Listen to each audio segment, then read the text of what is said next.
Darren Irvine. I am the leading teacher for senior pathways at Whittlesea Secondary College, so I look after the senior school. Prior to this role, I was at Templestowe College. Where we started was with a student-run market, which was a lunchtime market. Students could sell whatever they want, whether it was food-related, craft-related. That kind of then graduated and evolved into the Templestowe Community Market, which was a twice-a-year opportunity for students to take the products they might have prototyped, the little businesses that they'd set up, and take them out to the broader community. Then we had our coffee cart, which was another venture, which was school owned, but it was student managed. So we had a year 7 student who tested the idea of yes being the default at the school, and pitched the idea that we build a coffee cart for $12,000 that would be rented out at $20 a day to students that would then be paid off over 3 years. And what ended up happening is it cost about $5,000 to build, and it was paid off in 5 terms. So another venture which got off the ground is precious plastics. So students created a plastic recycling plant, which theoretically, not yet practically, was able to make products to sell. We created an entrepreneurship elective, and then I'll talk more about this as we go. Basically, this provided, I guess, some of the scaffolding, some of the support networks for students to test ideas and play with concepts, run through a design thinking process. To me, what entrepreneurship is about is not so much businesses, although it often is about that. It's about creating value, learning to create value, and learning by doing. Real problems, real work, real clients. And to me, the other thing that I've learned is students need to start early. Don't feel like students have to be near adults to do this sort of activity. Students can really get involved at quite a young age.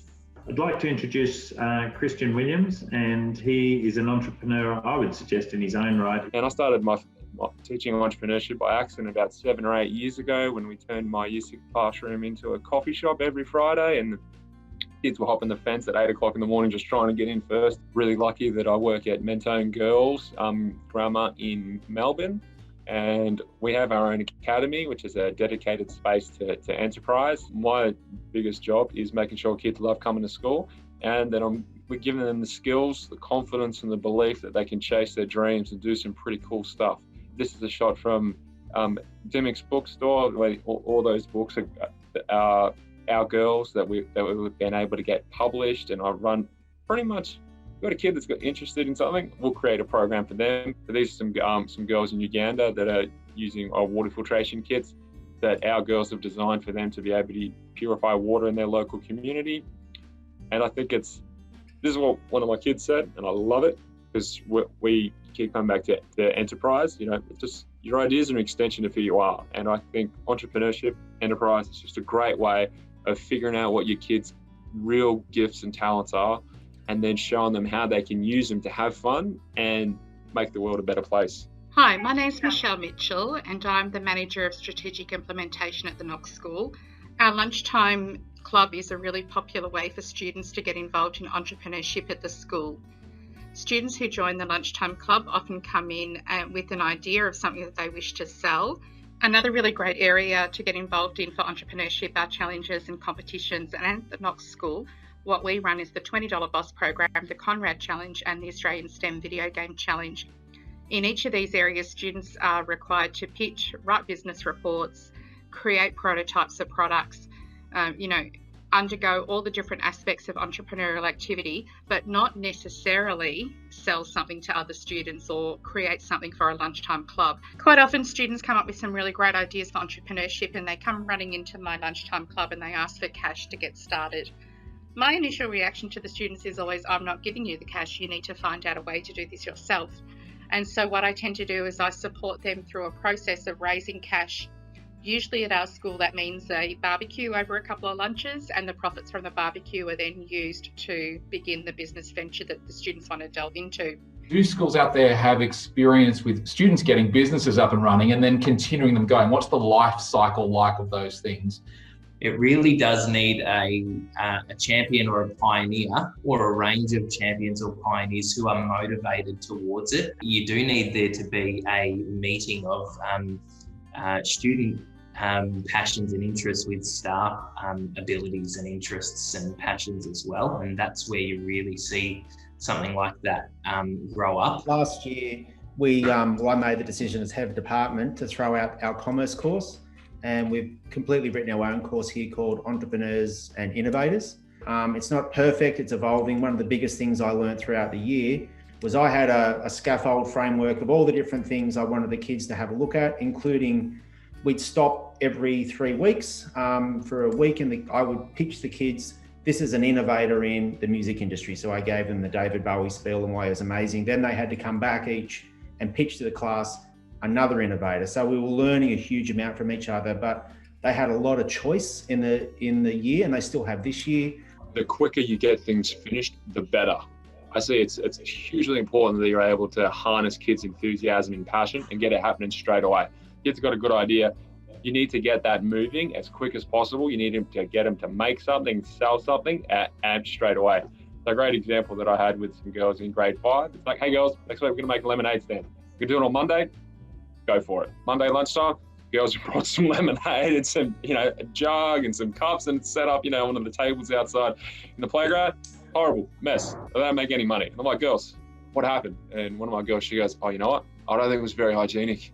And I'm like, I reckon you're probably right, because there's sugar everywhere and it was pretty gross. And I'm like, what can you do better? And they're like, oh, well, we can make it more hygienic. Maybe we can get like tablecloth. That's a great idea. You want to do it again tomorrow? I'm like, yeah. They went and came up with better recipes. Next Tuesday lunchtime, they make $73. I'm like, sweet. What can you do better? I'm like, oh, I don't know, maybe we could have some different flavors. We could definitely let people in the senior school know about it. And I think we need some posters. Definitely need some posters. We put them up, and then, day 3, I made $150. And by the end of the week, they've had a fantastic experience. They've gone through all this learning, didn't really take any class time, but they had an end point where they succeeded. If we're going to start in that place where we, make them document everything down, what's an ABN, what's a TFN, or all these different things that they really, that's not where we're starting. Bring that in down the track. Do students get to keep the profits? The way that I'm currently structuring things is, if the school assumes the risk, then the school receives the reward. If the student assumes the risk, then the student receives the rewards. All the conversations about risk and balancing these types of things, they're really important. And I think that's something that the more time you engage, with a kid around their idea, you get time to have these ideas, and you've built their trust and you've got their attention, so you can do that. But I think if you start doing that too early, you just lose their excitement about it. How authentic is it to engage students in a lemonade stand? Is entrepreneurship actually really about business, or is it about building entrepreneurial thinking and skills and capabilities that are more transferable?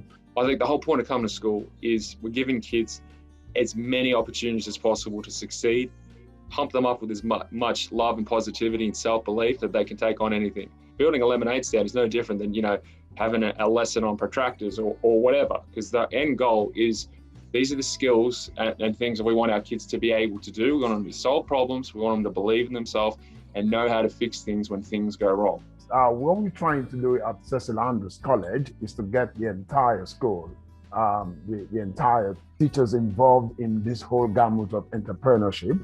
But one of the things we want to instill into them, because I spent 8 years of my life in Israel, understanding the Israeli innovation system, which for me, if you understand so much about the Israeli system, is very informal. Everything is so informal. So what we're trying to do is to bring that same system of what they call the chutzpah in Hebrew.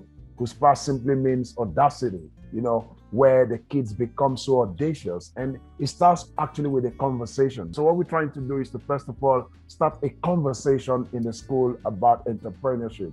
And then it becomes like a swan song, within the school community. And then ideas will begin to form. We started out only 3 years ago with a very strong intention to teach enterprise skills, as we talked about it. We've come to understand that,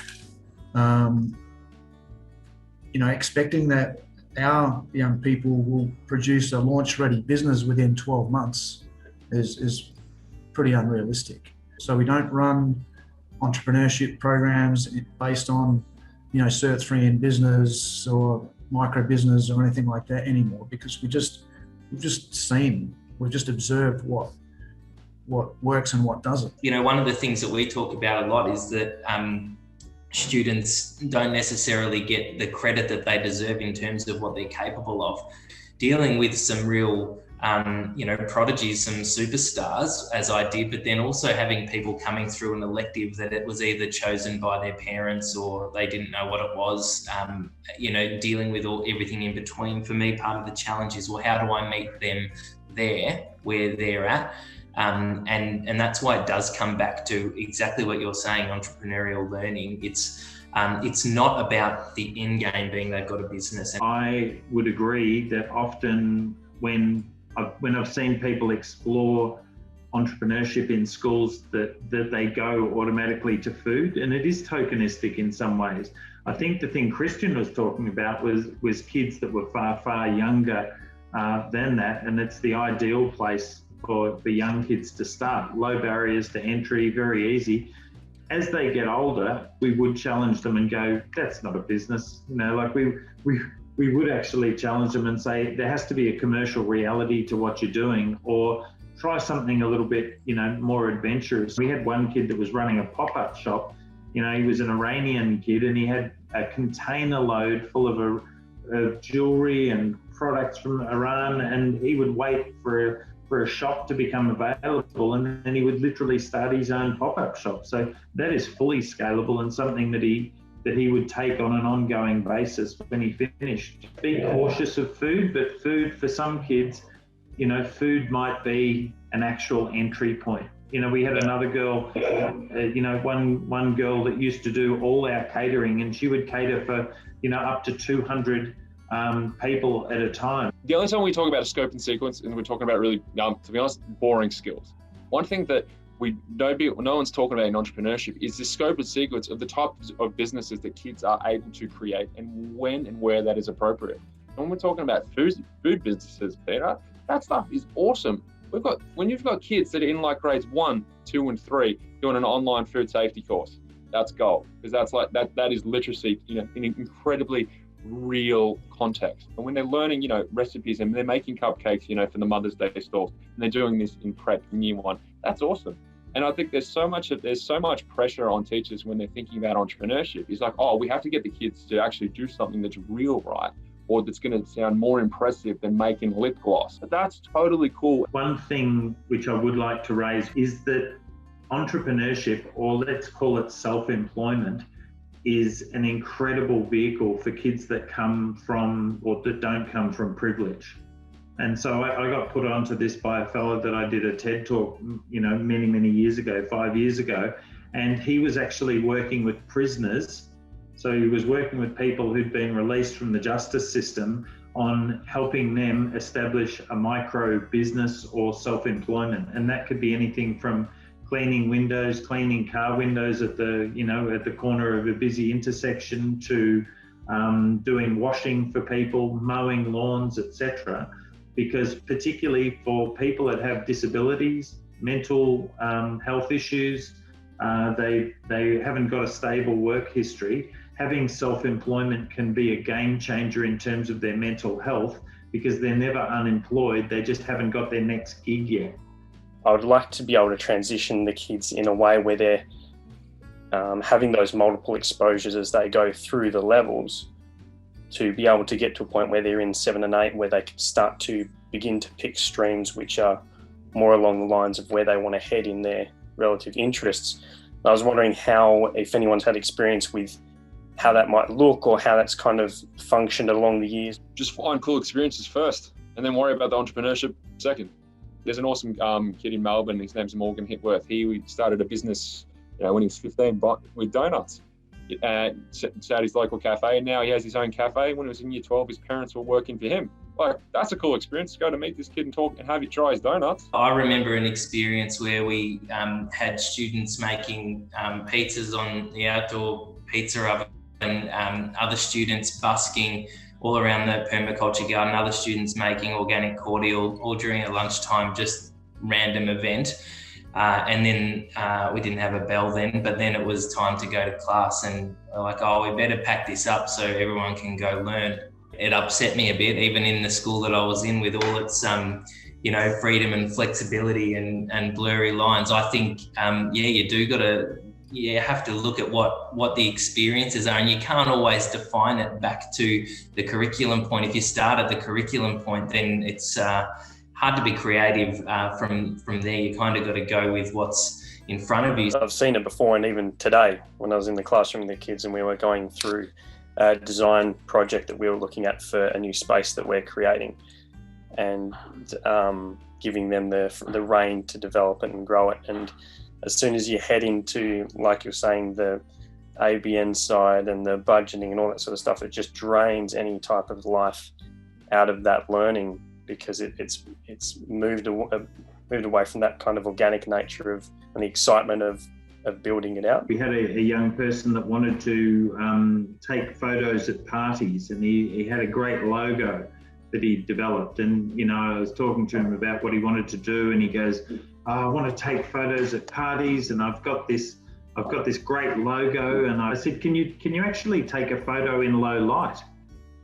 And he goes, I'll steal Dad's camera. He's got a pretty good camera. And I've gone, well, here's a link to the business plan. Go and fill that in, and then go and get me 20 photos that you've taken in different situations in low light, just so that we can see that you can actually, do this.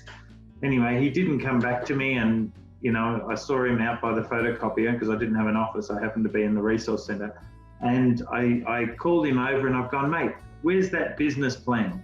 And he goes, sorry, I haven't had a chance to do it. I've been really busy. And I've gone, mate, the door to life is marked push, get in there, get me this business plan. I've gone, what's taking up all your time? And he goes, he said, I've been taking all these photos at parties. I'm booked up for 2 weeks.